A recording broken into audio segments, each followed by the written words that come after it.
Hello, everyone, and welcome to BIO100. I hope you enjoyed seeing that montage of me and my family. My name is Christine Stevenson. I will be your instructor for this semester, and the purpose of this video is to get you comfortable and familiar with how the class is going to work. So I am going to run through a highlight reel of some of the important class policies and the different types of assignments that you'll be asked to take on this semester. This is sort of like what you would experience on your first day in a classroom with me, were we in a face-to-face course together. Before I go through all of that, I want to bring your attention to a couple of very important pieces of information, one of which is how you can get in touch with me if you have questions. So my email is christine.stevenson1@centralaz.edu. You can see it on the screen there. If you have questions about anything that you hear in this video, please feel free to send me an email. You can also reach out to me through Blackboard messages. The other piece of information that I want to bring your attention to is when my office hours are. If this is your first semester at college and you haven't heard of office hours before, office hours are an opportunity for you to meet with me either in person in my office on campus or virtually using Blackboard Collaborate, which is a video conferencing platform built into Blackboard. And these are chances for you to get extra help, ask questions, get tutoring with me. I'll be holding my office hours physically in my office, which is located in room S115 on the Signal Peak campus on Tuesdays and Thursdays, 8 a.m. to 9 a.m. and 10:15 to 10:45. And also on Mondays, when I am not on campus, I have set that morning aside for virtual office hours, 8 a.m. to 12 p.m. by appointment. So if you want to schedule a virtual appointment with me, just reach out through a Blackboard message or an email, and we can set that up. I'm also available during other windows throughout the week, but it changes weekly. So if you need to meet with me at a time other than these regularly scheduled blocks, just reach out and let me know. We can find something. Okay, so now that you know how to reach me and when and where, let's talk about what this class is. What is BIO100? BIO100 is a lab science elective designed for students who are pursuing degrees in areas other than biology. So coming into this class, you are not expected to have any background in biology. This class is designed for beginners. It's intended for students who aren't going to be majoring in biology or a related science. So if you are watching this video and you are planning to major in biology or a related science like chemistry, get in touch with me because this is not the class for you. You should be in a different class called Bio 181. But Bio 100, this class, is an elective for non-biology majors. The official description of this course, which you can find in our syllabus as well, is basic principles and concepts of biology, exploration of methods of scientific inquiry, behavior of matter and energy in biological systems. Students should expect to dedicate at least 12 hours per week to this course at home, studying, completing assignments, and preparing for tests.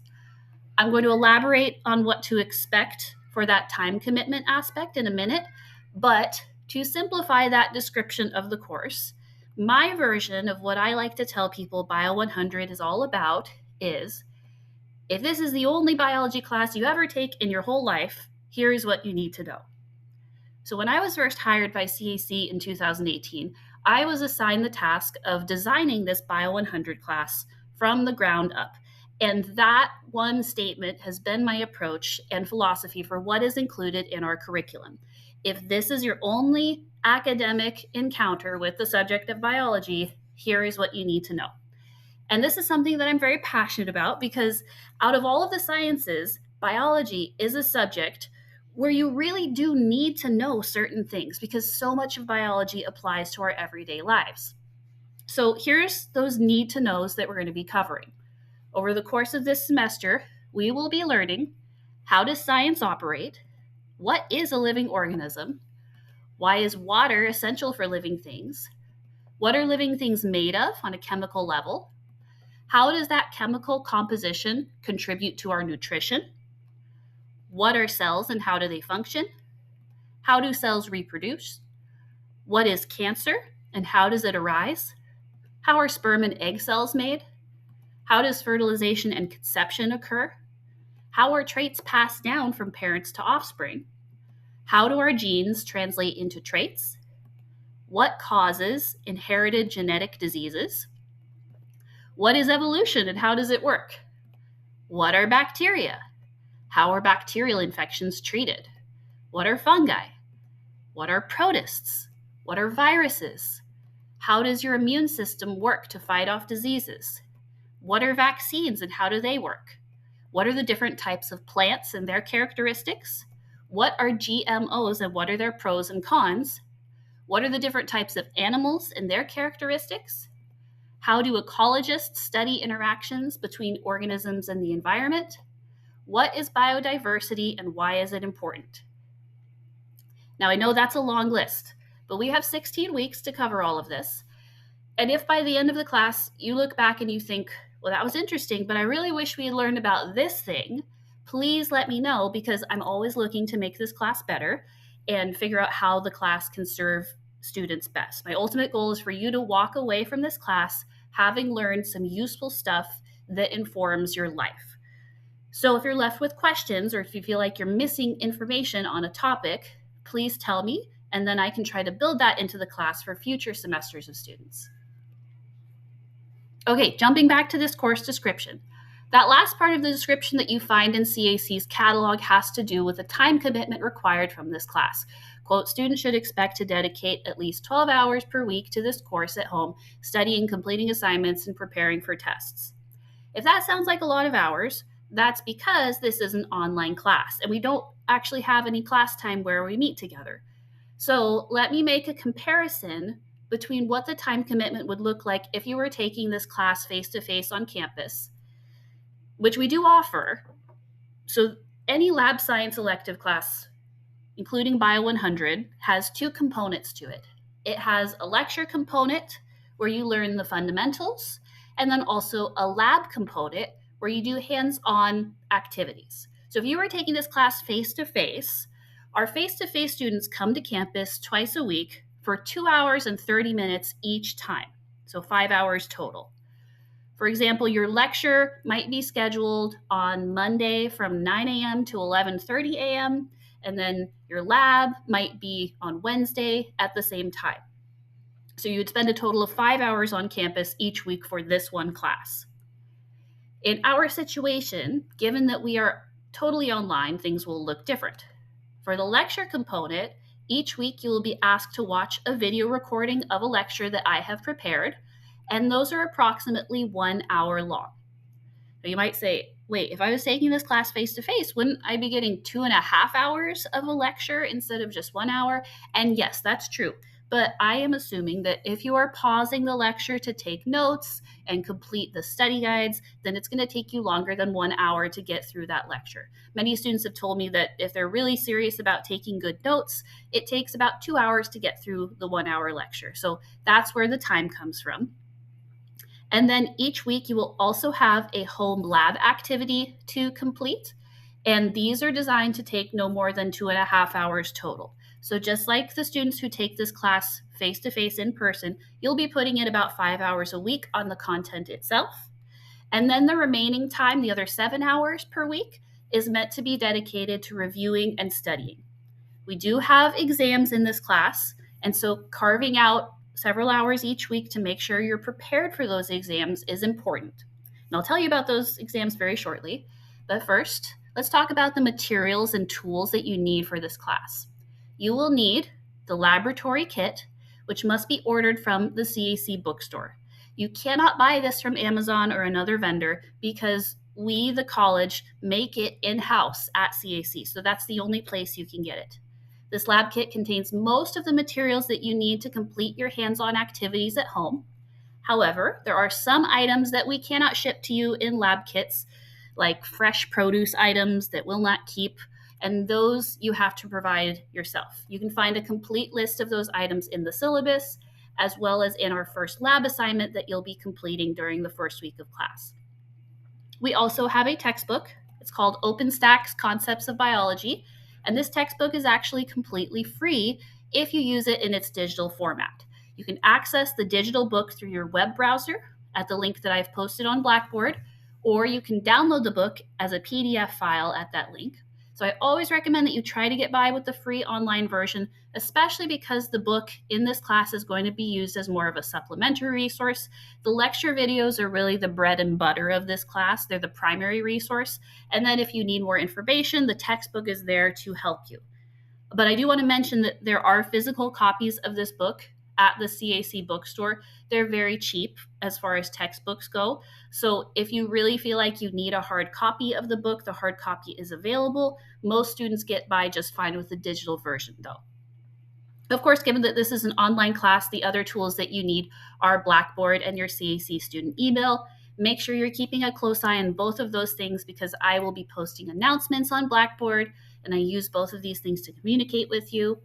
And then, depending on how you choose to take your exams in this class, you may also need a webcam and a cell phone that has a camera built into it. The reason you would need these things is for taking proctored tests at home. However, if you don't want to take your exams at home, you can also choose to take them at one of the on-campus CAC testing center locations. I'll talk more about those two test options in just a second. But if you don't have a laptop for taking this class, or if you have a laptop that doesn't have a webcam in it, you can actually check out a laptop from the college. And the way to do this is by contacting the email that you see on the screen, loaner.equipment@centralaz.edu, and tell them that you are requesting a laptop. The laptops are free. They can be checked out for the duration of the semester and then returned back to the college when you're finished with the class. But they are only available on a first come, first served basis. So if this is something you need, I strongly recommend you send them an email as soon as possible to ensure that you secure your laptop.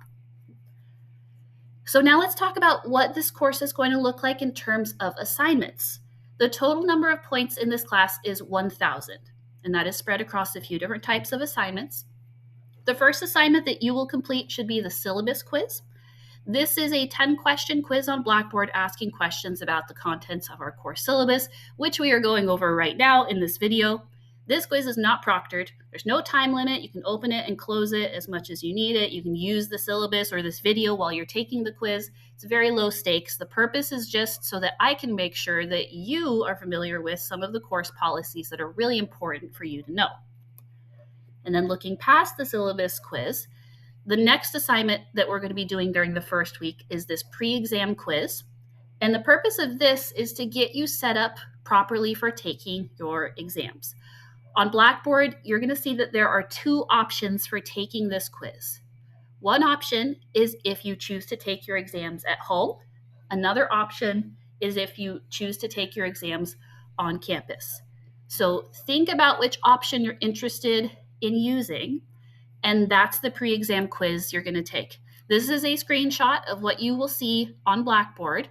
Two separate quizzes, each worth 10 points, but you only have to take one or the other depending on which option you're choosing for your exams. If you're taking your exams at home, take the first quiz, ignore the second one. If you're taking your exams on campus, take the second quiz, ignore the first one. And like the syllabus quiz, these are both low stakes. You will have the information in front of you to answer the questions in there, as far as what you need to know for answering the content of these quizzes. The purpose of them is to make sure that you know what you need to know for the tests, and in the case of home proctoring, that you have the correct software installed.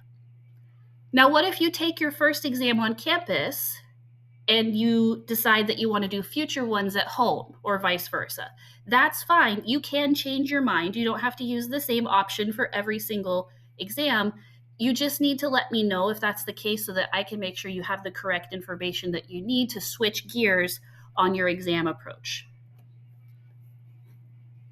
Okay, so syllabus quiz and pre-exam quiz are both due at the end of our first week. After that, we get into our routine assignments that you're going to be seeing every week, which will include 14 lab activities or experiments that you guys are going to do. Those are each worth 20 points for a total of 280. And that roughly breaks down to one experiment per week, except for the week that we take final exams. And then we also have 1 week, there's a holiday where there's no lab assigned as well. And then there are going to be 15 study guides, roughly one per week, again, except for the week we take final exams. Those are worth 10 points each for a total of 150. And these study guides are designed to accompany the lectures. So as you're watching the lecture video, you fill out the study guide. The other thing that you'll be doing while you're watching the lecture video is completing checkpoint questions. Embedded in each lecture video, there are 10 content questions that you will answer as you're following along. Each checkpoint question is 1 point, and there are 10 per lecture, and there's 15 lectures, so that's another 150 points. And then lastly, there will be 4 exams given throughout the semester. Each of those is worth 100 points, and that's a total of 400 points. So all of those things together add up to 1,000 possible total points. And at the end of the semester, the way that grading will work is on the following scale. If you end up with an 89.5% or higher, meaning you earned at least 895 of the 1,000 total points, your final grade is an A. If you earn between 795 and 894 points, your final grade is a B, etc. So as you move through the semester, you can use this scale to roughly gauge how many more points you need in order to end up with the grade that you want to get. Now, when is all of this stuff due? Items assigned during a given week, you can do them anytime during that week as long as you submit them by 9 a.m. the following Monday. So one of the nice things about the online class is that you can work it around your schedule and your life. As long as you're getting stuff in by Monday, 9 a.m., then you'll be on track. And how do you know what is due during a given week? Well, you can find that by keeping an eye on the schedule, which I have posted on Blackboard, and you can also find it at the end of our syllabus. Here is one partial snippet of the schedule. So as you can see, there's a column telling you which chapter our lecture is on. And then that will have an accompanying study guide and set of checkpoints. And then there's a list of anything else that is due that week. For the most part, this is usually just the lab activity for the week. Now I'm going to give you a little more information about each of the assignments that we saw in the overview of the point structure, starting with the lectures and their checkpoints and study guides that go with them. So as I said, these lecture videos are the bread and butter of the class. This is where you get the information that you need for the study guides, for the checkpoints, for the exams, and for our weekly extra credit opportunity, which I will introduce in a second. So there's one lecture video per week. It's about an hour long, give or take. There are a few that are a little over an hour, but I've really tried hard to keep them at an hour or less. On Blackboard, the lecture videos will be presented as links, which will redirect you to YouTube, which is where the videos are posted. And then every lecture video is also accompanied by a study guide. The study guides are very important because they show you what is fair game for being covered on the exams. I do not like to trick you guys. There is no funny business. If it's not on the study guide, it won't be covered on the exam. They are also there to help you structure your note-taking and your thinking about the lectures. I strongly, strongly recommend that you complete these study guides while you are watching the lecture videos, because I have designed them to go hand in hand where the questions in the study guide follow the flow of information in the lecture video. So it makes it fairly straightforward to fill out the information while you are watching the video. The study guides appear on Blackboard as an assignment with an attached Word document. So you'll open up the assignment, download the Word document, type in your answers, and then you upload it back to that same assignment link to submit it. And one small note, it is helpful to me if you make your answers in the document a different color font than the questions, because it's kind of easier for me to visually distinguish them when I'm grading. Because I will be grading these study guides, I read through every single answer that you write, and I check it for accuracy, and I'll go in and I'll give you inline feedback and re-upload my edited version for you to review. And the reason I do this is because I want to make sure that you have the right information when you're studying for the exam. You don't want to end up studying the wrong answer because the content of your study guide wasn't accurate. Another thing about the study guides is that you'll notice that certain questions in the study guide are colored blue. The reason why they are blue is I am telling you ahead of time that these will be the answers to checkpoint questions in future lectures. Because the chapters all build on each other. Things that we learn in chapter 1 feed into chapter 2, then chapter 3, etc. So sometimes checkpoint questions will ask you to think back to a previous chapter. And to make it easy for you to find what you need, I have coded those questions in blue. The last thing I want to mention is that if you are someone that prefers to handwrite instead of type, you are also welcome to print the study guide documents, handwrite your answers, and then upload a scan if getting that handwritten muscle memory is better for your personal learning process. Okay, so that covers the study guides. But as I said, there is another assignment that goes along with each lecture, and that is the checkpoints. Each lecture contains 10 checkpoint questions worth 1 point each. These checkpoints will be obvious to you because in the video at the top of the slide, it will be titled checkpoint 1, checkpoint 2, etc. So when you get to one of these checkpoints, I will pose the question to you, and you can pause the video, figure out the answer, and then continue on. And whereas the study guides are mostly for gathering the essential information from the lecture, the checkpoints are more critical thinking, application type questions typically. So they are a really good way for you to figure out whether you're understanding the material. It's a good self test, and it's a good way for me as well to figure out if you are understanding, because I will grade the checkpoint questions and give you feedback on them, just like the study guides. The checkpoint questions appear as an assignment on Blackboard as well. And I recommend that you keep the checkpoint assignment open in another tab while you're watching the lecture so that you can answer as you go. Here is a screenshot of what the checkpoint assignments look like. So as you can see, some of the questions are free response, some of them are multiple choice. And one last tip on the checkpoints: if you're going through the lecture video and you need to take a break and pick it up later, after you have answered a checkpoint is a really good place to pause and take a break. Just make sure you jot down the timestamp of the point in the lecture that you want to return to if you're closing that tab. The final assignment that is associated with each lecture is actually optional because it's extra credit. Every week you will have the opportunity to participate in a discussion board reflecting on the week's content. These discussion boards give you a chance to get to know your classmates and also share your personal thoughts on the topics that we were learning.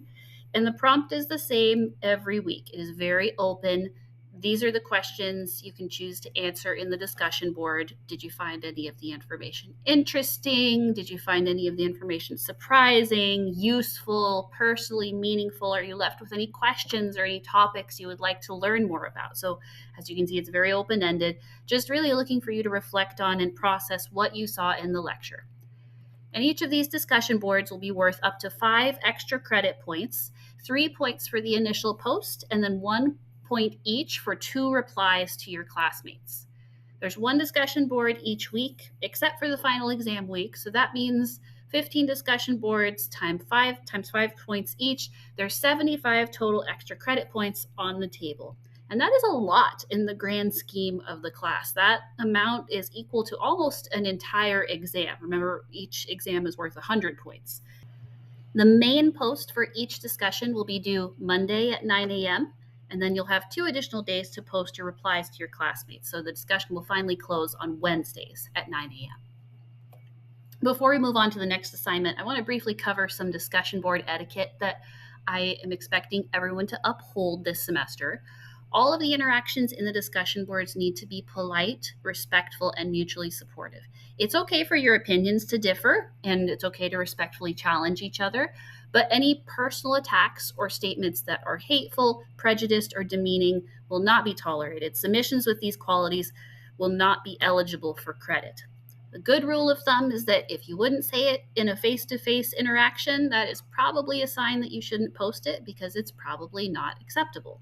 So be kind to each other, use common sense, and remember that there is a real person that you are communicating with on the other end. Next, let's talk about the labs. As I mentioned, for the lab component of this class, you will be doing hands-on experiments at home using those lab kits.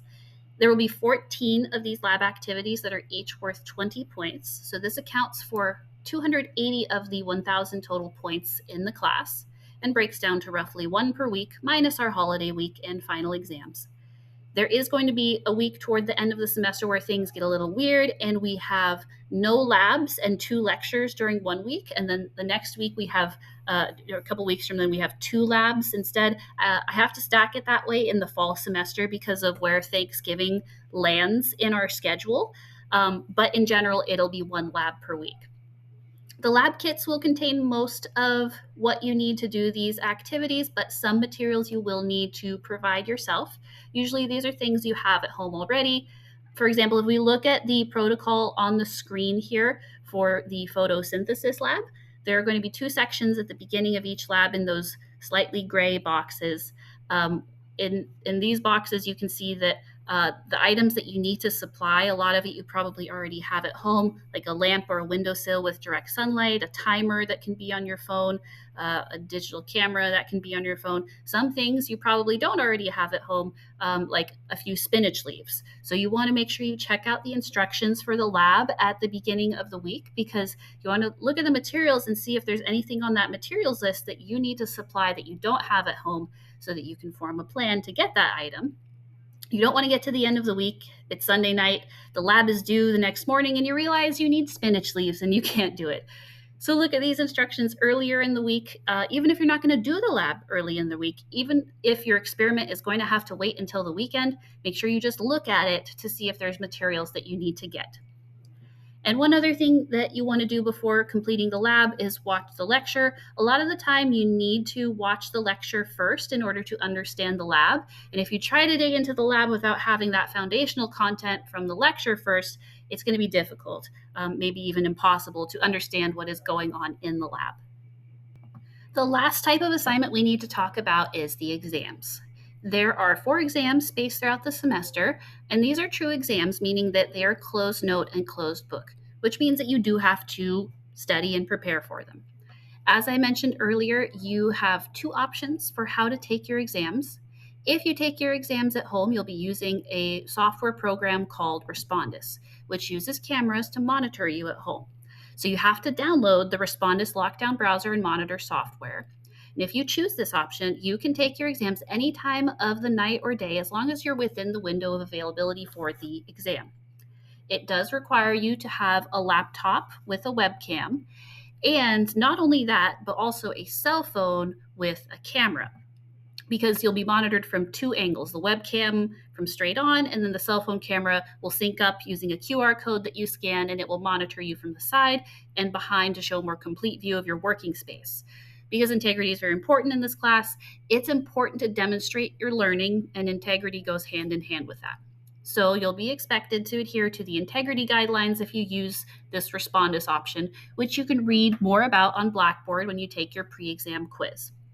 If you choose to take your exams on campus, then you can't take them in the middle of the night like you would be able to do with Respondus, but you can take them anytime during testing center opening hours, which are Monday through Saturday, 8 a.m. to 6 p.m. at the Signal Peak campus, and Monday through Thursday at the other campuses.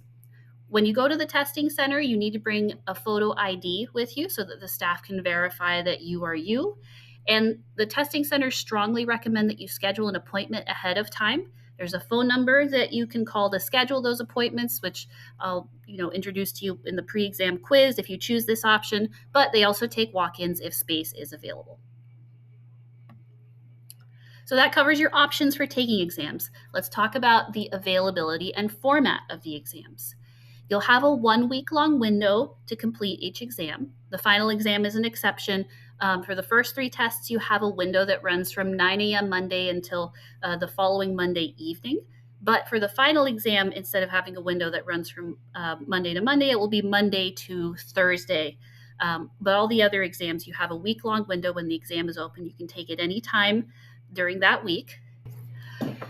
You'll have a 1 hour and 15-minute window to complete each exam in a single sitting. So what that means is that when you sit down and start the test, when you open it, you have to finish it. You can't close out of it and then come back. Other types of assignments like the labs and the study guides, you can open and close them as you wish. But with the exams, once you open it, you only have 1 shot to finish it within an hour and 15 minutes. The first 3 tests only cover what we've learned in the previous unit, and they take place the week after we close out the last chapter of a unit. So, for example, this is a snippet of the course schedule. You can see that our first exam is going to take place during week 6, and it will cover chapters 1 through 5, and we will have finished chapters 4 and 5 the previous week.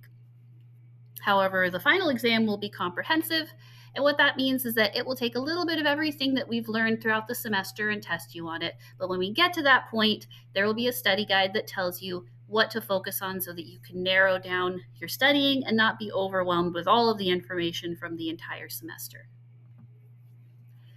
And for every exam, regardless of whether it's a regular exam or the final, they will have the exact same format. Every exam is worth 100 points, and 60 of those 100 points come from multiple choice questions. That's 30 multiple choice questions worth 2 points each. And then the remaining 40 points will come from free response questions where you type in your answers. Usually the answer is just a couple sentences, and most of these questions are taken directly from the study guides. For these ones, the number and point value will vary a little bit. It's usually about 10 free response questions worth 4 points each per exam. Okay, so those are all the assignments. There's just a few other policies that I want to make sure you're aware of. One of them is our attendance policy.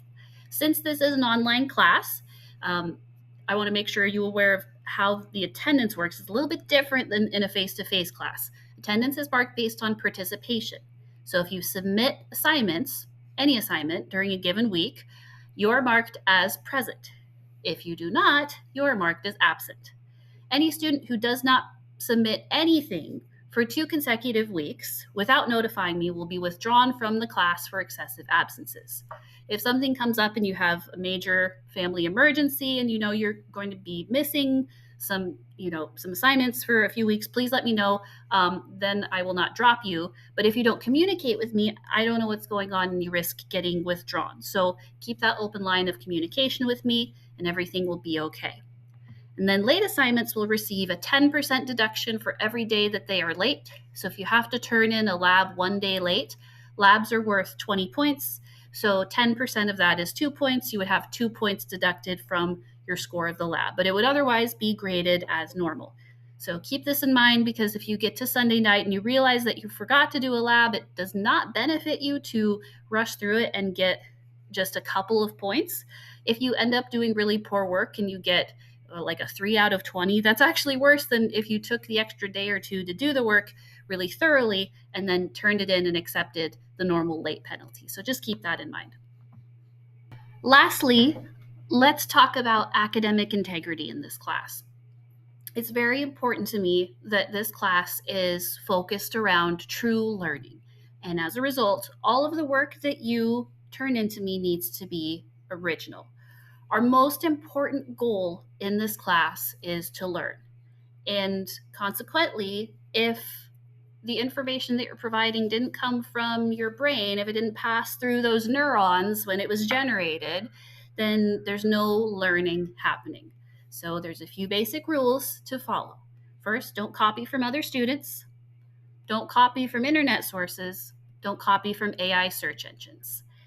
And one of the most important messages that I want you to know going into this class is that I am not looking for perfect work.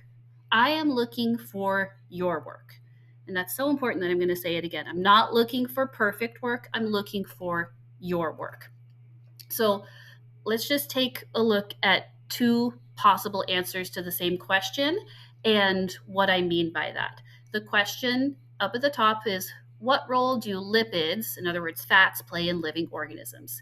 The answer on the left is what I got when I answered this question to ChatGPT. It reads, lipids play crucial roles in living organisms, contributing to various physiological functions. Here are some of the key roles of lipids: energy storage. Lipids, particularly triglycerides, serve as highly efficient form of energy storage. They can be stored in adipose tissue and broken down when the organism needs energy. Structural components, et cetera, et cetera, et cetera. It goes on and on. It's a very thorough answer. Actually, it's too thorough because we don't actually learn about adipose tissue in this class. So it's gone beyond the scope of what we need to know here. But let's look at a different answer. Let's look at the answer on the right. Lipids store energy for long-term use. Storing lipids can also help animals survive in the cold because their fat insulates them.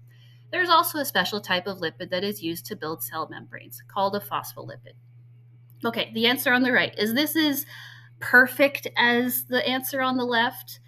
No. Is it as well written from a language arts perspective? Maybe not. Do I care? No, absolutely not.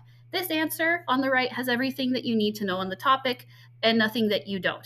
Now, If you do write beautifully and elaborately, of course, you will not be deducted any points for that. But if you don't, this is not an English class, this is a biology class. And if you include the right information, and if that information is correct and it aligns with what we are learning, then I'm happy. You can even spell words wrong, as long as I understand what you're saying. Then I'm happy with the work that you're turning in. So keep that in mind. I'm not looking for fancy and sophisticated, although it's great if that's what you do. I'm looking for genuine you. Did it come from your brain, and is it right? That's what matters. I hope I've made a good case for the importance of academic integrity. If there are academic integrity violations that come up, here are the consequences. First infraction results in a score of 0 on the assignment and a warning where I reach out to you and speak about what happened and make sure you understand. And it's important that you understand after a first infraction, because the consequences for a second infraction is a failing grade in the class, not just the assignment, but the course, due to academic dishonesty. So please don't get into this territory. Please be proactive about avoiding it. If you are struggling with what we're learning and you find yourself gravitating towards questionable territory, before you do that, reach out to me and ask for help, because I am on your team. I really want you to succeed. If what you need is one-on-one tutoring, I am absolutely there for you to support you. On that note, I want to close by offering you a few tips for being successful in this class. First, try not to fall behind. Stay on top of the weekly rotation of assignments, including our study guides, the checkpoints, the labs. It's pretty predictable what's going to happen each week, but it does pile up quickly if you miss a week, so stay on top of things. Also, be sure to check Blackboard and your CAC email regularly. If you don't check those things, you could end up missing an important announcement or information that I'm trying to communicate. If you have a different personal email that you use more often than your student email, and you'd be better off having those messages forwarded to your personal email, let me know and I can help set things up so that your Blackboard messages and CAC emails get forwarded to your personal one. Communicate with me in whatever method is most comfortable for you. Blackboard messages works, email works. We can meet virtually as much or as little as you need throughout the semester to get you the help that you need. And then finally, please know that I want you guys to meet your goals in this class and for your education in general. My door is always open. I don't bite. I love talking with you guys and interacting with you and helping you out in whatever way I can. So please reach out if you need anything. With that being said, we only have a couple of things left to do. I'm going to give you a quick to-do list for our first week, because this week has a number of little miscellaneous things that need to get done to get you set up for the rest of the semester. First, you'll check out the syllabus and complete the syllabus quiz. As I said, the syllabus quiz is not timed, not proctored. Just make sure that you know the way the class works. You will also complete Lab 1, Introduction to the Laboratory. This is a very short assignment that will just get you familiar with some of the safety considerations pertaining to the materials in your lab kit. You want to make sure you have your lab kit in hand before you do this one, because part of the assignment is going to ask you to inventory the kit and ask whether there are any materials missing. So make sure you have your hands on the kit before doing that. I'm also going to ask you to sign up for a meet and greet session with me. This is going to be a short 15-minute meeting that takes place virtually on the computer sometime during the first week. It's worth 10 points. I like to meet each of my online students one-on-one to make sure that you're settling in okay. So you'll choose a meeting time using the link that I have provided on Blackboard, which you'll see in just a moment. And then you'll need to identify which quiz option you are going to be taking, depending upon how you approach your exams this semester. If you are going to be taking your exams in person, as I said, you'll take one of the options. If you're taking them using Respondus at home, you will do the other pre-exam quiz. You'll also want to complete the short student questionnaire that I have created just to get to know a little bit more about you and your circumstances. And then finally, you'll get to the first real assignments, which are Chapter 1 lecture and the accompanying study guide and checkpoints. Before I leave you entirely, I'm going to show you a quick tour of our Blackboard page so that you know where everything is located. Okay, here is our Blackboard landing page as you would see it as a student. Up at the top, you can see that there are several different tabs that you can toggle through. The main content area is where we are now. Calendar shows you the due dates of all the assignments. Announcements is where you can see any announcements I've posted. Discussion boards are here. Here are your grades. This is where you can send me messages back and forth. We will not be using the groups tab this semester. Scrolling down into the content area, the Start Here folder is where you can find all of your first week orientation tasks. The syllabus and the quiz are in here. There are 2 different pre-exam quiz options depending on how you choose to take your tests. This is the link for signing up for one of those meet and greet sessions. Here's the link to the student questionnaire, and here's the link to the digital copy of your textbook. Getting further into the content area, you can see that everything is broken down week by week. It is all already posted for the semester. When you open one of these folders, there's going to be 2 things in it. There's going to be the lecture material, including the link to the video, the study guide, checkpoints, and extra credit discussion. And there's also going to be the lab for the week, including instructions and the assignment itself. As you can see, week by week, it will look pretty much like that over and over again. So we have a very predictable set of assignments to go through. If you have any questions about how to navigate Blackboard or anything else that I've introduced you to in this video, please shoot me a message. Otherwise, I look forward to meeting each of you in those meet and greet sessions that you'll sign up for. I will see you in our first week.